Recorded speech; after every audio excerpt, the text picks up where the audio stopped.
성부와 성자와 성령의 이름으로 아멘. 하늘을 우러러 사랑을 하느님 아버지 뜻 안에서 스승이신 예수님과 도움이신 성령님과 사랑을 성모님과 성 요셉 아버지와 성 미카엘 대천사와 하늘의 모든 거룩한 천사들과 성인들의 전구를 청하며 기도드립니다. 예수님과 어머니의 하나 되신 성심 안에서 오늘도 저희들의 내적이고 외적인 모든 것을 아버지 뜻에 봉헌드립니다. 또 아버지의 뜻을 갈망하며 아버지의 충직한 도구들인 선의 세력들, 특별히 미국과 한국에 있는 아버지께 속한 선의 세력들과 트럼프 대통령과 그를 돕고 협력하는 이 모든 영혼들을 예수님과 어머니 하나 되신 성심을 통해 아버지의 뜻에 봉헌드립니다. 사랑하는 아버지, 그저 아버지의 뜻만을 이루시옵소서. 또한 아버지의 뜻이 어서 빨리 세상을 다스려 주시옵기를 갈망으로 청원드립니다. 그리고 이 대한민국과 미국이 더 이상 더 심각하게 망하기 전에 어서 빨리 아버지께 속한 자녀들의 눈과 귀를 뚫어주시고 열어주시옵소서. 진리의 영으로 올바른 것을 바라보고 깨닫고 그리고 공정과 정의를 사랑하여 아버지의 그 뜻만을 갈망하는 자녀들이 될 수 있도록 축복하여 주시옵소서. 이 모든 기도 우리 주 예수 그리스도의 이름으로 기도드리나이다. 아멘. 성부와 성자와 성령의 이름으로 아멘. 안녕하십니까. 하느님의 뜻 선교의 윤피아수녀입니다. 오늘도 하느님 아버지께서 우리들에게 주신 성경 말씀을 여러분들과 함께 학습해 보도록 하겠습니다. 2021년 2월 25일 사순 제1주간 목요일입니다. 제1독서 에스테르기 4장 17절의 말씀입니다. 그 무렵 에스테르 왕비는 죽음의 공포에 사로잡혀 주님께 피신처를 구하였다. 그러고 나서 이스라엘의 주님께 이렇게 기도드렸다. 저의 주님, 저희의 임금님, 주님은 유일한 분이십니다. 외로운 저를 도와주소서. 주님 말고는 도와줄 이가 없는데 이 몸은 위험에 닥쳐 있습니다. 저는 날 때부터 저의 가문에서 들었습니다. 주님께서 모든 민족들 가운데에서 이스라엘을 모든 조상들 가운데에서 저희 손자들을 영원한 재산으로 받아들이시고 약속하신 바를 채워주셨음을 들었습니다. 기억하소서 주님, 저희 고난의 때에 주님 자신을 알리소서. 저에게 용기를 주소서. 신들의 임금님, 모든 권세의 지배자시여. 사자 앞에 나설 때 잘 조화된 말을 제 입에 담아주시고 그의 마음을 저희에게 대적하는 자에 대한 미움으로 바꾸시어 그 적대자와 동조자들이 끝장나게 하소서. 주님 손으로 저희를 구하시고 주님밖에 없는 외로운 저를 도우소서. 주님께서는 모든 것을 알고 계십니다. 주님의 말씀입니다. 하느님 감사합니다. 자, 오늘은 복음까지 한꺼번에 읽고 해설을 하도록 하겠습니다. 계속해서 마테오복음 7장 7절에서 12절까지 말씀입니다. 주님 영광 받으소서. 그때 예수님께서 제자들에게 말씀하셨다. 청하여라. 너희에게 주실 것이다. 찾아라. 너희가 얻을 것이다. 문을 두드려라. 너희에게 열릴 것이다. 누구든지 청하는 이는 받고 찾는 이는 얻고 문을 두드리는 이에게는 열릴 것이다. 너희 가운데 아들이 빵을 청하는데 돌을 줄 사람이 어디 있겠느냐? 생선을 청하는데 뱀을 줄 사람이 어디 있겠느냐? 너희가 악해도 자녀들에게는 좋은 것을 줄 줄 알거든. 하늘에 계신 너희 아버지께서야 주님께 청하는 이들에게 좋은 것을 얼마나 더 많이 주시겠느냐? 그러므로 남이 너희에게 해주기를 바라는 그대로 너희도 남에게 해주어라. 이것이 율법과 예언서의 정신이다. 주님의 말씀입니다. 그리스도님 찬미합니다. 자, 오늘 1독서는 에스테르기를 여러분께서 함께 읽으셨고요. 그리고 복음은 마테오 복음입니다.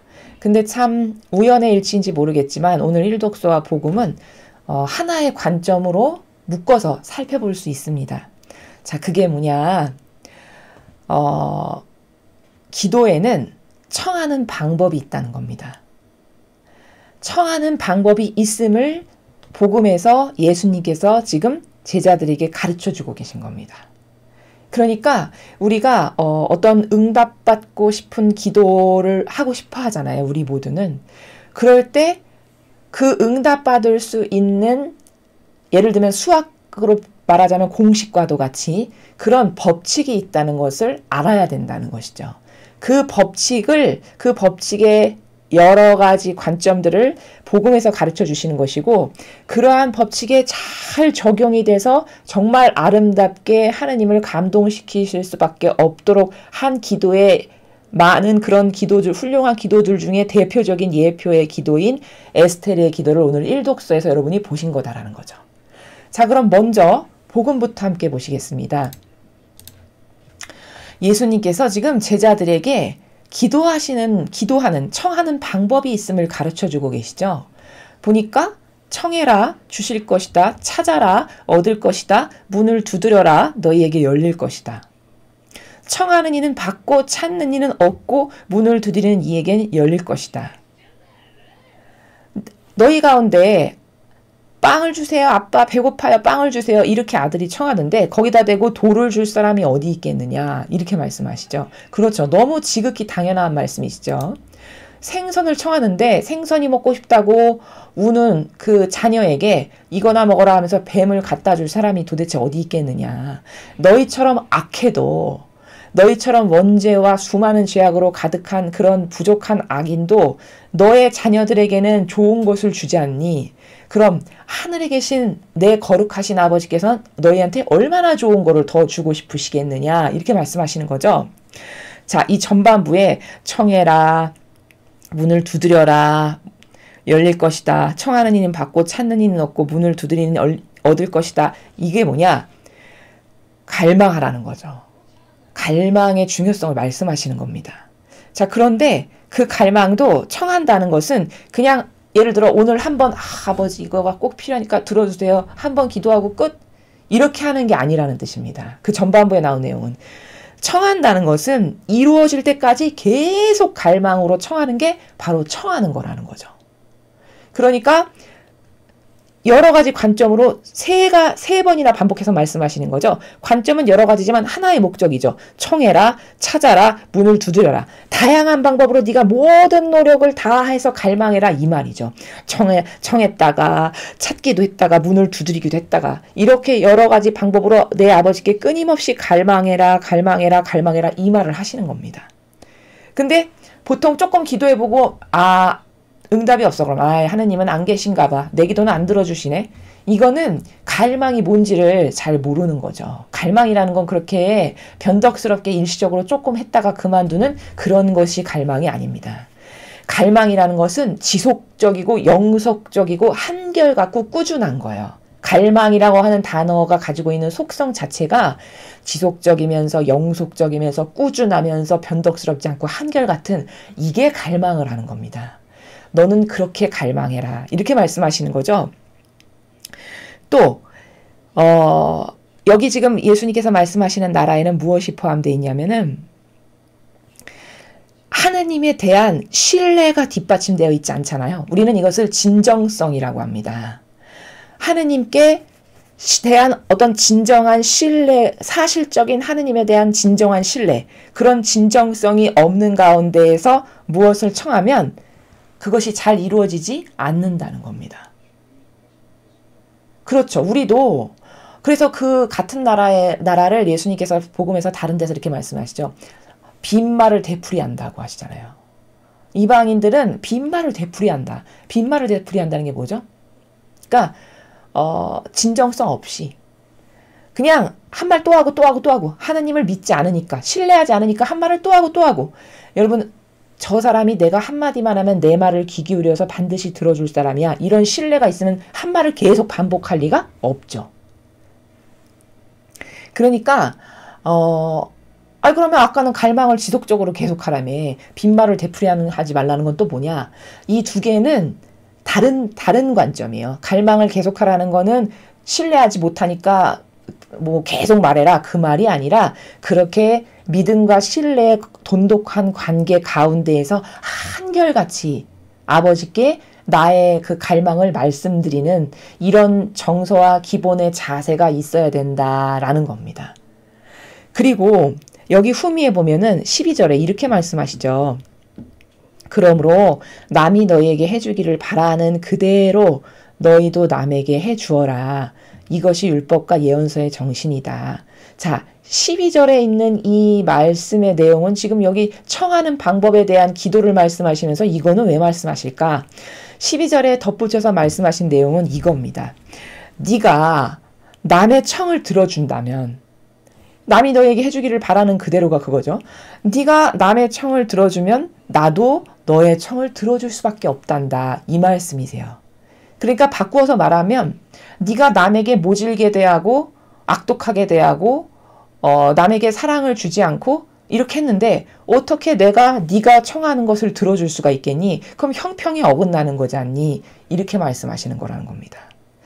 이런 충족돼야 될 조건이 다 충족되어 있으면 그러면 네가 청하는 바가 다 들어진단다 라고 가르쳐 주시는 거죠.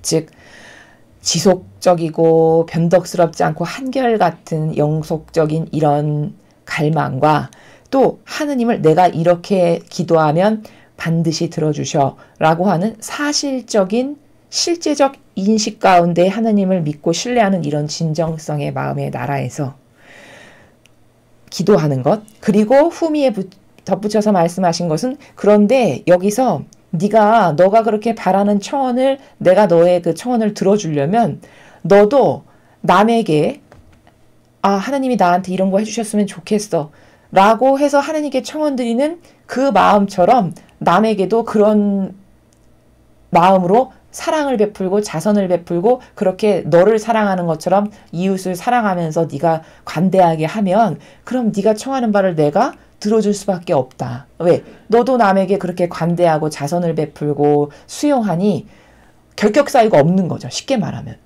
예를 들어 남에게 모질게 대하고 남과의 관계성에서 내가 사랑 실천을 안 하고 뭐 저주하고 미워하는 사람이 있고 그렇다면은 하나님께서 나에게 무엇을 주실 때 결격 사유가 될까요? 안 될까요? 결격 사유가 된다는 겁니다. 마귀가 이렇게 얘기하는 거죠. 하느님 앞에서. 아니 하나님 쟤는 저렇게 이웃을 아버지의 계명에 있는 것처럼 남을 사랑하지 않는데 저 영혼이 청하는 것을 들어주시면 되겠어요? 공정하시지가 않네요. 이렇게 한다는 거죠.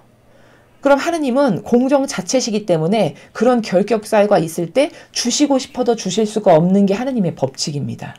그러니까 남을 너처럼 사랑해라라고 하는 그 계명의 말씀이 물론 사랑 실천이라는 목적성도 있지만 내가 하느님 앞에 무엇인가를 말씀드리고 청원을 할 때도 그런 것에 있어서 무리가 없을 강물이 흐르는 것처럼 무리가 없을 만큼 잘 남을 사랑하고 아버지가 말씀하신 대로 나처럼 내 몸을 돌보는 것처럼 남을 돌보는 그런 정신으로 내가 있으면 그렇게 준비가 되어 있는 영혼이면 내가 뭘 아버지께 청원을 드릴 때 반감이 들지 않으신다는 거죠.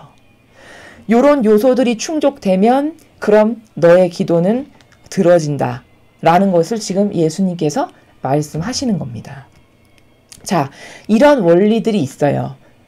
기도를 할 때 청한 것을 나에게 들어주시게 하시기 위한 기도에는 이런 원리들이 있다라는 거거든요. 자, 그러면 그런 기도의 대표적인 예를 함께 보시죠. 그게 바로 오늘 1독서에 나오는 에스테르의 기도입니다. 여러분 이 구약에서 에스테르의 기도는 굉장히 유명한 부분이죠. 유명한 내용입니다. 여기는 지금 4장의 일부만 에스테르의 기도 부분만을 발췌해서 나왔는데 먼저 이 서두의 내용을 모르시는 분들도 있으실 것 같아서 잠깐 설명을 드리면 에스테르라는 여인은 그 이스라엘 사람이죠. 근데 이제 이스라엘이 유배를 가가지고 그 유배지에서 살게 됐을 때 페르시아 왕이 이제 있을 때 페르시아 시절의 이야기입니다. 이 내용이. 이제 페르시아의 크세르크세스 왕이라고도 하고 아하수에로스 왕이라고도 합니다. 그 왕이 다스리던 시절에 에스테르는 부모님이 다 돌아가셨어요. 그래서 이제 모르드게라는 사람의 양녀로 들어갑니다. 사촌 누이죠, 에스테르가 모르드게. 그래서 양녀로 들어가서 이제 살게 됐는데, 그 당시에 이 이방인의 다른 나라에서 이제 사는 거죠. 쉽게 말하면. 그러니까 이 국민들의 생활이 되게 척박하고 안 좋았겠죠. 이스라엘 백성들의 상황이. 그랬는데 이 삼촌 되는 그 모르드게는 굉장히 빳빳하고 고든 사람이었어요. 성향과 성격 자체가. 그래서 이 당시에 그 아하스웨로스 왕의 총애를 입었던 하만이라는 사람이 있었는데, 그 하만이 왕 다음가는 아주 그냥 권력자인 그런 사람이었는데, 모든 사람들은 다 그 하만 앞에 고개를 숙이고 조아리면서 지나가면 다 절하는 이런 사람들이었는데, 이 에스테르의 삼촌인 모르드게는 절대 그 하만에게 인사를 안 하는 거예요. 뻣뻣하고 꼿꼿하고 고다서. 왜 그랬냐면은 모르드게는 사고방식과 정신 자체가 나는 하느님 아닌 인간에게는 절대 굴복하지 않는다라는 것이 철칙인 사람이었습니다. 그래서 그런 인간에게 절하거나 이런 걸 안 했거든요. 그러니까 하만이 봤을 때는 굉장히 싫었겠죠. 아, 저거 뭐지? 다른 사람들은 다 나에게 이렇게 굴복하고 굽신거리는데 저거 유배까지 온 딴 나라 사람이 저게 뭐 하는 거야? 이러면서 눈에 났겠죠. 그래서 하만이 저게 지금 보니까 그 이스라엘 백성이군. 그걸 알게 됐어요. 그래서 저 이스라엘 사람들을 저렇게 빳빳하고 이 나라의 문화에 흡수하거나 하나 되지도 못하는 저것들을 다 죽여버려야 되겠다. 이런 생각을 갖습니다. 그래서 이제 그걸 왕에게 간언하게 돼요. 그 페르시아 왕에게. 근데 왕이 이 사람을 충신으로 믿고 했기 때문에 하만이 말하는 것을 그럼 그대 마음대로 하라고 하고 반지까지 내어줬어요. 이렇게 인장을 찍을 수 있는. 그거 당신이 알아서 처리하라고. 그래가지고 이제 하만 손에 다 들어온 거예요. 이제 맘만 먹으면 언제든지 죽일 수 있는 게 다 계략이 다 짜여져 있는 이런 상태인 거죠. 그런데 이제 에스테르는 이방인 여자잖아요. 이 페르시아의 입장에서 봤을 때는. 근데 이제 그 아하스웨로스 왕의 원래 그 부인이 있었는데, 왕비가. 그 왕비가 어느 날 아하스웨로스 왕이 이렇게 잔치를 베풀어가지고 많은 대신들과 신하들 앞에 좀 예쁘게 단장해서 나와가지고 인사하라고 어명을 내렸는데 그 어명을 어겼어요. 이 왕비가. 그래서 그때 왕의 눈에 나가지고 이제 여러 가지 과정을 거쳐서 쫓겨나게 돼요. 그 왕비가, 본래 왕비가. 그래서 왕비의 자리가 공석이 됐잖아요.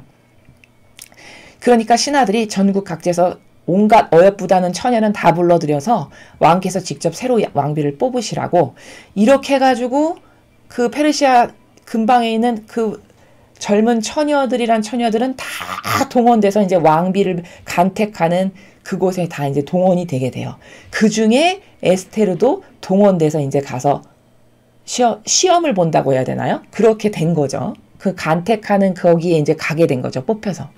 그래가지고 이제 쭉 섰는데 왕이 봤을 때 정말 에스테르는 용모도 단정하고 예쁘고 아름답고 굉장히 지적이고 이런 좋은 느낌을 받아요. 그래서 마침내 에스테르가 그 남의 나라인 페르시아의 왕비가 되게 돼요. 그래서 에스테르 왕비는 이렇게 나오는 거예요.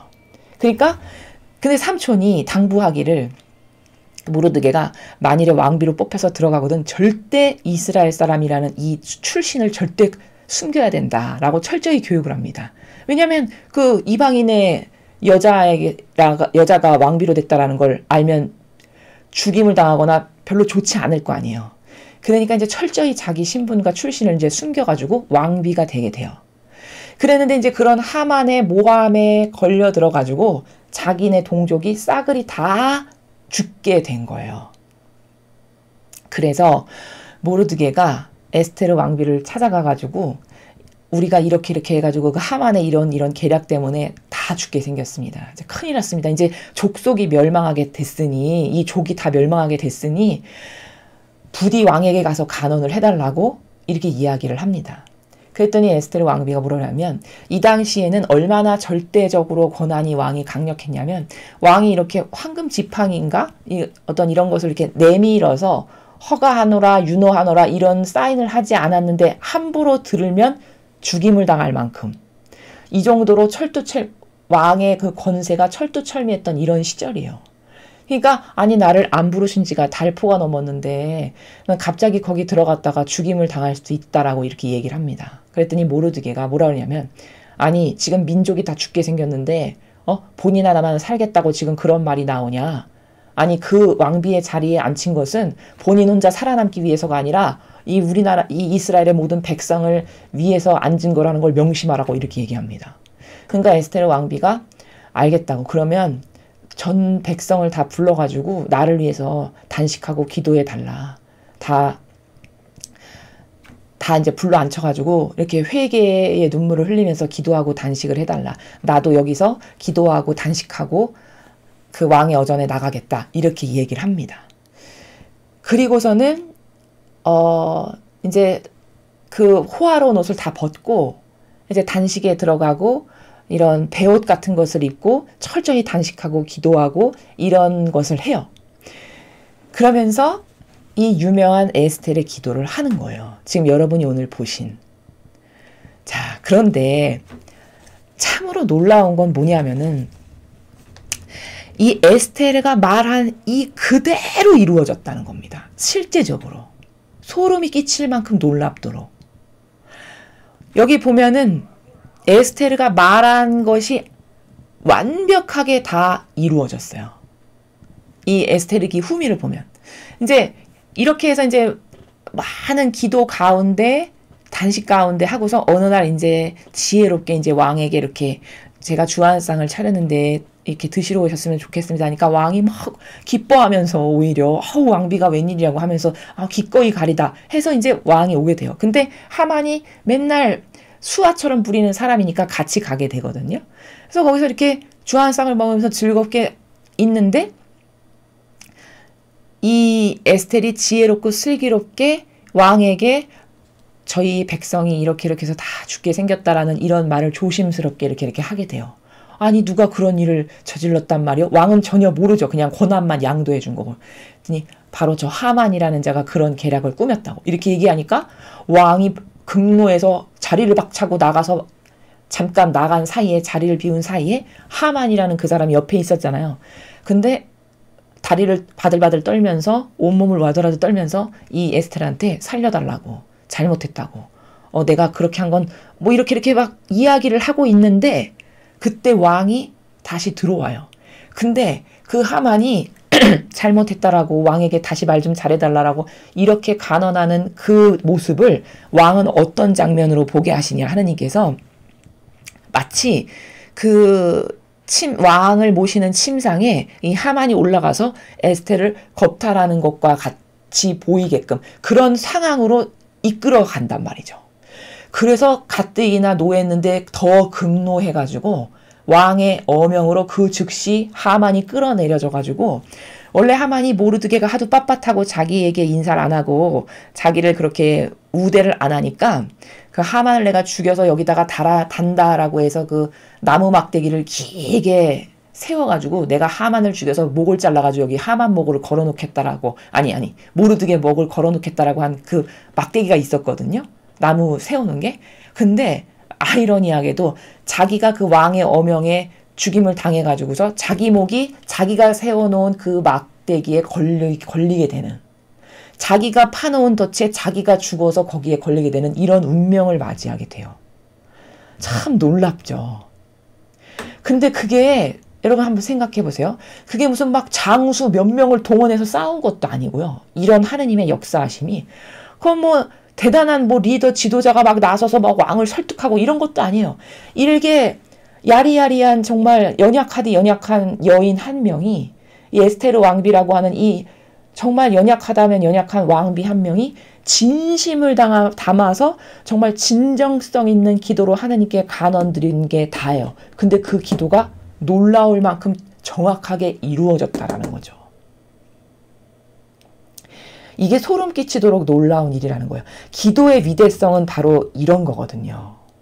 오늘 우리는 복음에서 예수님께서 얘들아 기도할 때는 청한다는 것은 이렇게 청해야 된다 가르쳐 주셨죠. 그 올바르게 청하는 것이 무엇인가에 너무 아름다운 전형적인 예표가 이 에스테르의 기도라는 거예요. 그래서 잘 보시면요. 여기 이렇게 그러니까 이런 어떤 우리가 왜 공부도 하다 보면은 어떤 모범답안이라는 게 있죠. 마치 그렇듯이 모범답안과도 같다고 할까요? 기도하는 나라의 그 정신세계, 어떤 정신세계에서 하느님께 기도를 하면 그 청원에 응답을 받을 수 있는가를 보여주는 모범답안과도 같은 기도가 에스테르의 기도라는 거예요. 자, 그리고 제가 첨언으로 여러분께 말씀을 드리면 여기 에스테르 이건 지금 4장 17절인데 여러분이 성경책을 한번 펴서 읽어보시기 바랍니다. 요 4장 17절 바로 앞에 보면은 삼촌인 그 모르드게가 한 기도가 또 나와요. 모르드게가 그 각자의 위치에서 그러면 나를 위해서 대신 단식하고 모든 민족을 다 불러다가 회개하고 베옷을 입고 이렇게 하라고 말씀해 주세요. 이렇게 해서 이제 그 모든 백성이 꿇어 앉아서 울며 불며 하느님께 갈망하는 이런 기도가 있거든요. 이제 거기서 모르드게가 기도를 하는 내용이 나와 있는데 그 기도도 기가 막혀요.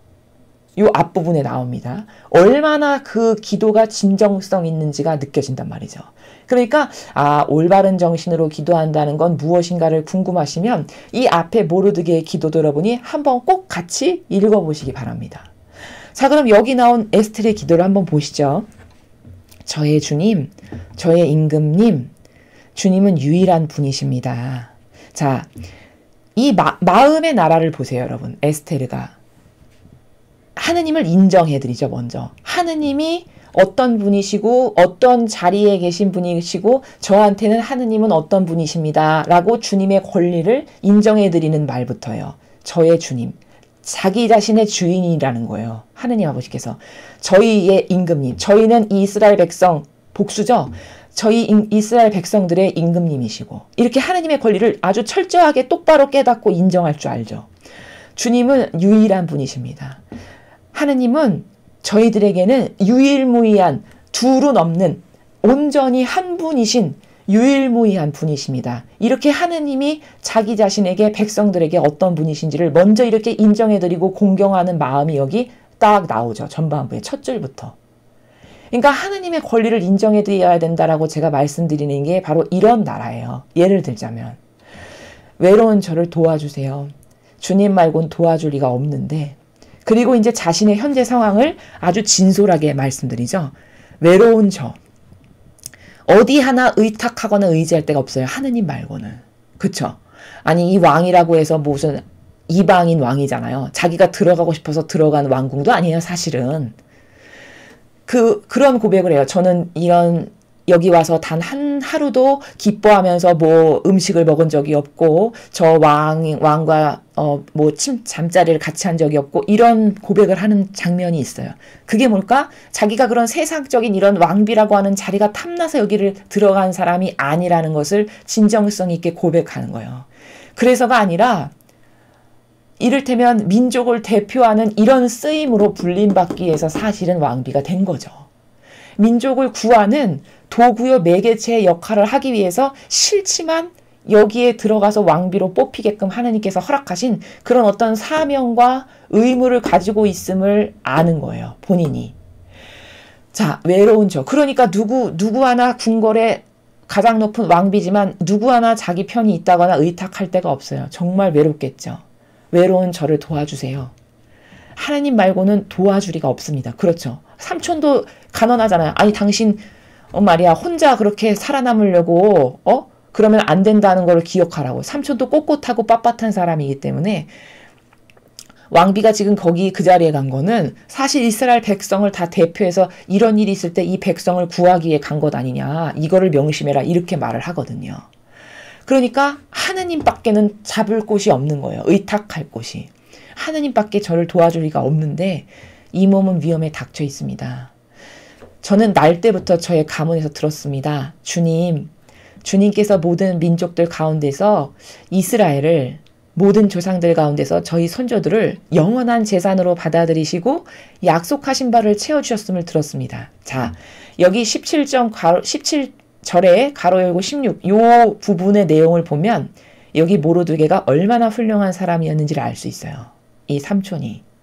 왜냐? 모르드게가 그렇게 빳빳하고 올곧은 정신으로 우리 조상들의 하나님은 이런 분이시고 하나님 때문에 우리 조상들이 이렇게 번성했고 하나님은 우리 조상들을 이런 에집트에서 살려내셨고 끌어내셨고 그래서 이런 곳으로 이런 역사를 똑바로 가르친 거죠. 하나님이 어떤 분이신지를. 그런 모르드게의 올곧고 곧은 그 정신 밑에서 교육을 받았기 때문에 에스텔이 이런 17절 16과 같은 이런 정신을 갖게 된 거죠. 즉 모르드게 정신 밑에서 교육을 아주 잘 받았음을 여기서 알 수 있어요. 그러니까 하느님이 어떤 분이신지를 저는 가문에서 대대로 들어왔는데 누가 가르쳤을까요? 삼촌이 가르쳤겠죠. 저의 가문에서 대대로 들었는데 제가 듣기로 제가 교육받은 바로는 하느님께서는 그 많은 민족이 있는데 저희 이스라엘 백성을 선택하셔가지고 영원한 재산으로 받아들이시고 그렇게 하셨잖아요. 진짜 하느님께서. 나는 너하고 나의 계약을 맺는다. 오늘부터. 나는 너를 영원한 나의 재산으로 삼는다. 진짜 그렇게 하셨잖아요. 저희 선조들을 그런 영원한 재산으로 받아들이시고 약속하신 바를 다 하느님께서 채워주셨다는 걸 제가 삼촌으로부터 올바르게 교육받았고 저는 그것을 믿고 신뢰하고 있고 저는 그런 하나님을 사랑합니다. 뭐 이런 고백이죠.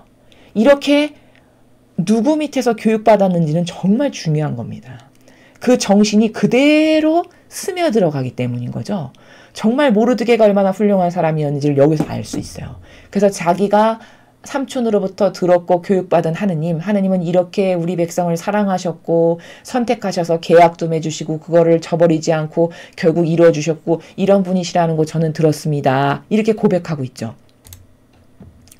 기억하소서 주님, 저희 고난의 때에 주님 자신을 알리소서 저에게 용기를 주세요. 신들의 임금님 모든 권세의 지배자시여 하느님께 아주 간절히 갈망으로 의탁하는 걸 볼 수 있어요. 용기를 주세요. 이제 왕 앞에 나가야 되니까. 왕이 달포넘게 한 번도 안 불렀는데 지금 자기 발로 자발적으로 가야 돼요. 근데 이 시대의 법은 왕이 어떤 윤허가 안 내렸는데 그렇게 자발적으로 가면 죽임을 당할 수 있는 법이라고 말씀드렸죠. 그러니 얼마나 무섭고 떨리고 두렵겠어요. 그런데 기도하면서 의탁하면서 갈망하면서 하느님 저를 도와주세요를 지금 하고 있는 거죠.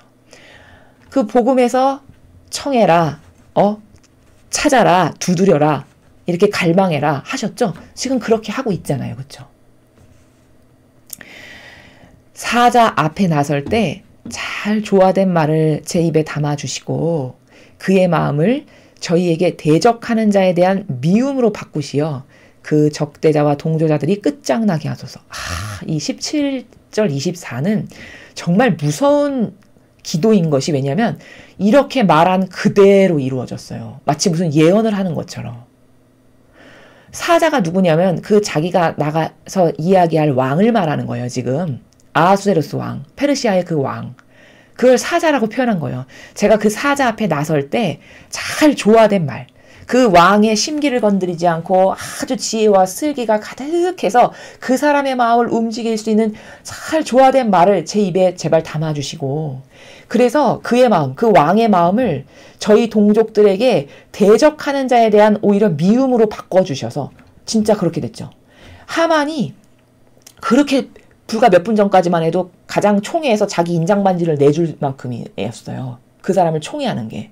근데 그 주한상을 들고 몇 번의 담소가 오가면서 에스텔 왕비가 자기 백성이 지금 자기의 국민이 이렇게 죽게 생겼다라고 하니까 어머 당장 그 왕의 마음이 돌아서면서 분노하게 하고 그 다음에 더 확실한 쐐기를 박는 건 뭐죠?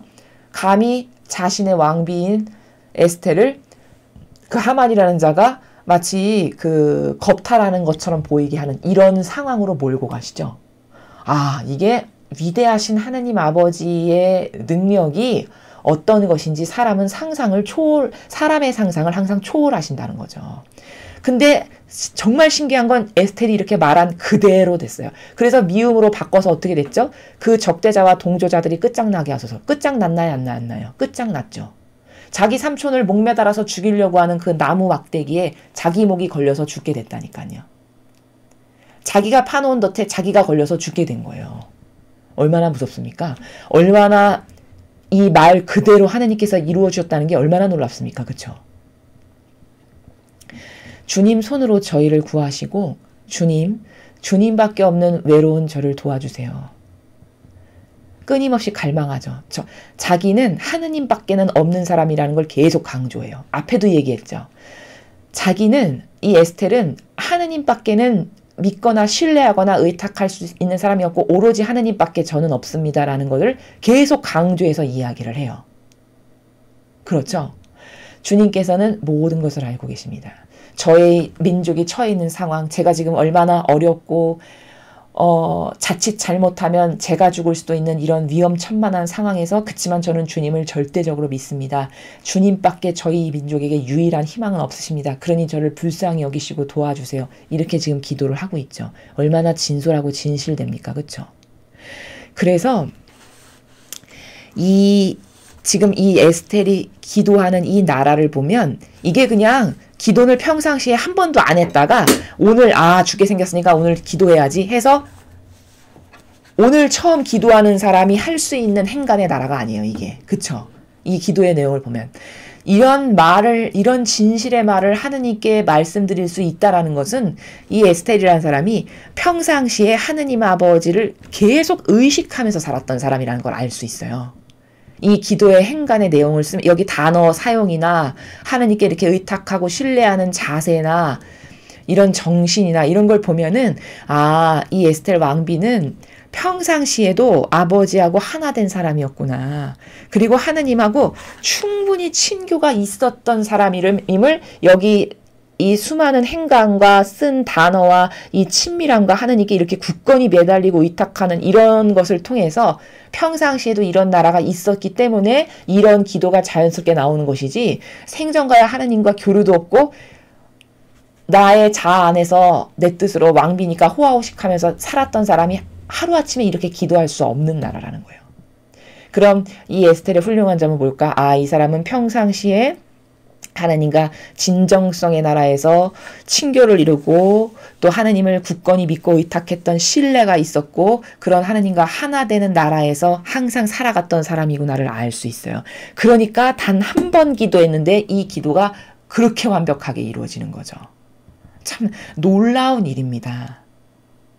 우리는 기도를 통해서 청원하고 갈망하는 것들이 굉장히 많죠. 우리 각자의 소원과 염원과 갈망들과. 그런데 그렇게 화답받는 이 정도로 에스텔처럼 이렇게 화답받는 기도를 할 수 있는 사람들이 굉장히 적어요. 할 수 있는 분들이. 그건 왜냐하면 오늘 그 복음에서 말씀드렸던 청하는 방법이 있는 것을 잘 몰라서고요. 첫 번째는. 그리고 그런 청하는 방법들 중에서도 정말 중요한 건 뭐냐면 이 진실한 마음이거든요. 하느님은 이 진실한 그 진정성 있죠. 그걸 굉장히 중요하게 생각하신다는 겁니다. 그 진실성 없는 그냥 그 형식적이고 피상적인 거 있잖아요. 그것을 하느님은 모욕으로 여기세요. 그 카인과 아벨을 보면 그렇죠. 그렇기 때문에 이 진실의 나라에서 하느님을 저는 정말 믿고 신뢰하고 의탁합니다. 이런 사실적인 하느님에 대한 신뢰가 있는 가운데 이런 기도를 바치는 사람의 이 기도는 하느님께서 이루어 주실 수밖에 없다. 또 평상시 하느님과의 올바른 그런 관계가 있었고 또 훌륭한 삼촌인 모르드게 때문에 하느님이 어떤 분이신지에 대한 교육과 그 질서가 신적 질서가 여기 명확하게 세워져 있죠. 지금 에스텔은.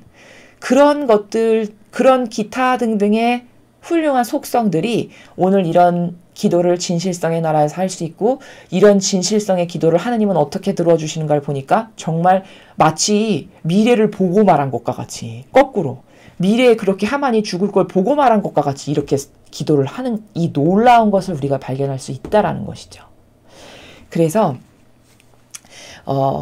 우리가 이 오늘 에스테르서를 보고서 하나 발견할 수 있는 게 뭐냐면 보통 우리가 어떤 착각을 하냐면요. 지금 이 나라가 굉장히 어렵잖아요. 우리나라가. 또 미국도 그렇고. 지금 전 세계가 마지막 악의 그 발악이라고 할까요? 마지막 공격으로 인해서 몸살을 앓고 있는데, 예를 들어 나라를 걱정하셔서 기도하실 때도 여러분 우리가 착각하면 안 되는 게, 오늘 에스테서를 보면 어떻죠? 나라를 구한다는 거는 막 힘센 장수, 막 훌륭한 리더, 지도자, 이런 사람이 있어야만 나라에 이런 하느님의 은총의 복이 오는 건 아니라는 거예요. 그럼 그거를 배제시키냐? 그 말도 아니죠. 물론 예를 들면 트럼프 대통령과 같이 훌륭한 리더가 있으면 정말 좋겠죠. 또 그 리더가 실제적으로 하느님과 올바른 좋은 관계여가지고 하느님께서 그 영혼을 다스리시고 그 영혼을 통해서 아버지의 뜻을 이루실 수 있다면 그건 더더욱 좋은 일이고요. 그걸 배제하자는 것이 아니라, 사람은 착각이, 예를 들어 나라가 이렇게 힘겨우면 우리나라는 큰일 났어. 뭐 훌륭한 리더 하나 있기라나, 뭐 나서서 싸울 수 있는 훌륭한 뭐 군인이 하나 있기라나, 자기를 희생으로 몸 하나 더 던져가지고 막 폭탄을 투척할 만큼 용기 있는 사람이 있기라나, 아무도 없으니 우리나라는 큰일 났어. 이렇게 생각하면서 좌절하기 쉽다는 거예요. 근데 예를 들어 이렇게 에스텔과 같이 기도하는 영혼이 우리나라에 단 한 명만 있어도 이 나라의 운명을 내일은 오늘과 완전히 다르게, 우리 모두가 이 나라를 패배시키는 적이라고 생각하는 사람을 하느님께서는 그 영혼을 멸망시키고 패망시키는 건 하느님 입장에서는 너무너무 쉬운 일이시거든요. 여기 하만 죽이시는 게 얼마나 쉬워요. 하느님의 방법으로는, 우리는 상상할 수 없는 다양한 방법으로 하느님의 뜻이 그렇게 이루어지는 건 하느님께는 너무 쉬운 일이에요. 문제는 뭐냐면 하느님께서 그렇게 하실 수 있는 명분을 드리는 기도를 할 사람이 과연 있는가라는 거죠.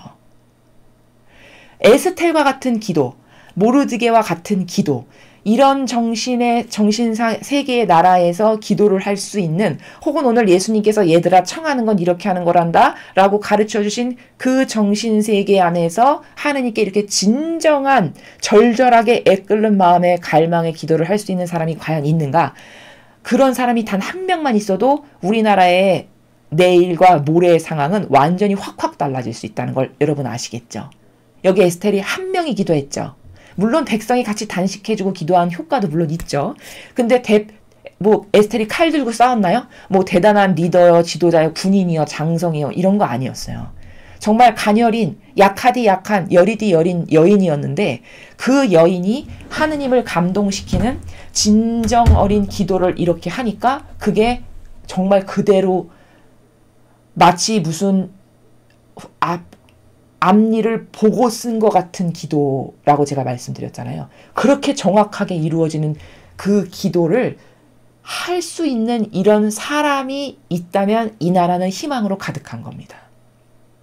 그러니까 제가 이 말씀을 드리는 이유는, 이제 우파에, 특히 선의 세력에 이 나라를 걱정하시는 분들이 굉장히 많으세요.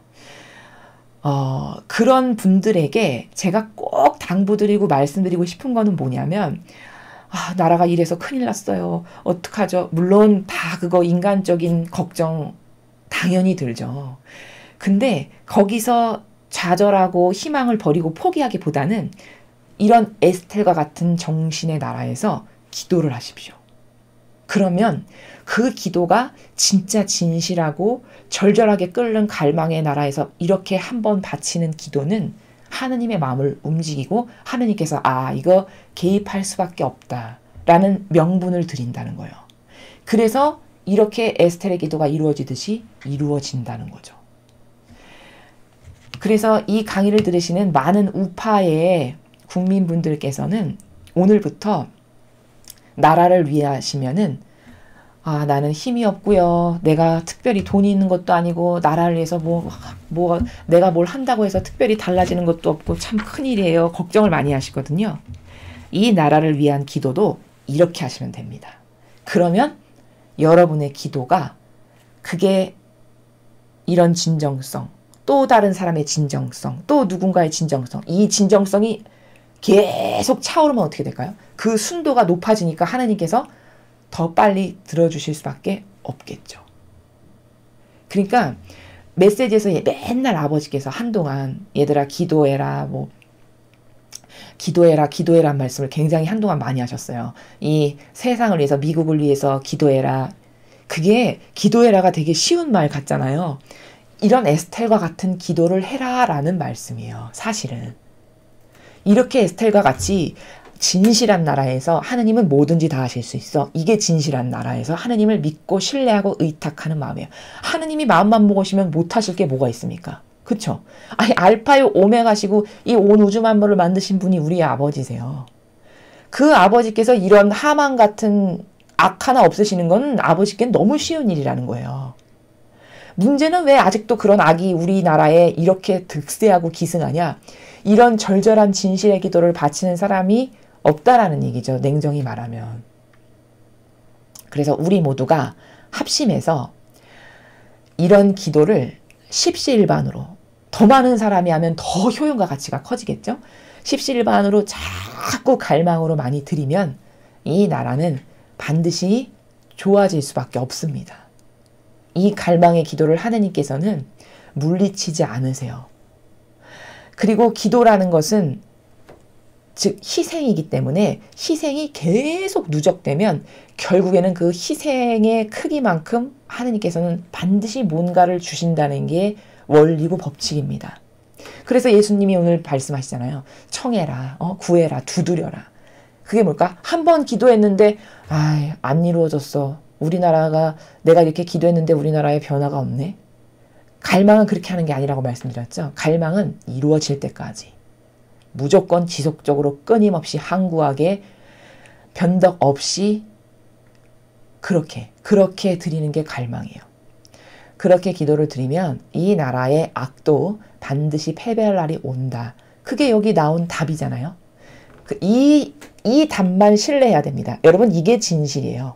성경이 진실입니다. 다른 모든 것은 진실이 아니에요. 우리 눈에 보이는 현동은 우리를 속일 뿐이지 진실이 아니라는 거예요. 진실은 이게 진실이에요. 성경에 나오는 이 모든 내용이 진실이고 사실입니다. 우리는 이 진실과 사실의 근거에서 모든 것을 해야 돼요. 그러니까 이런 기도를 우파의 많은 분들이 지금보다 더 열심히, 더 갈망으로, 더 열정적으로 그렇게 하시면 반드시 이 나라의 악도 패배한다. 그 날이 온다는 것을 여러분이 정말 사실적으로 믿으시고 그렇게 기도하셨으면 좋겠습니다. 이상으로 2021년 2월 25일 사순제 1주간 목요일 복음 해설을 마치겠습니다. 감사합니다.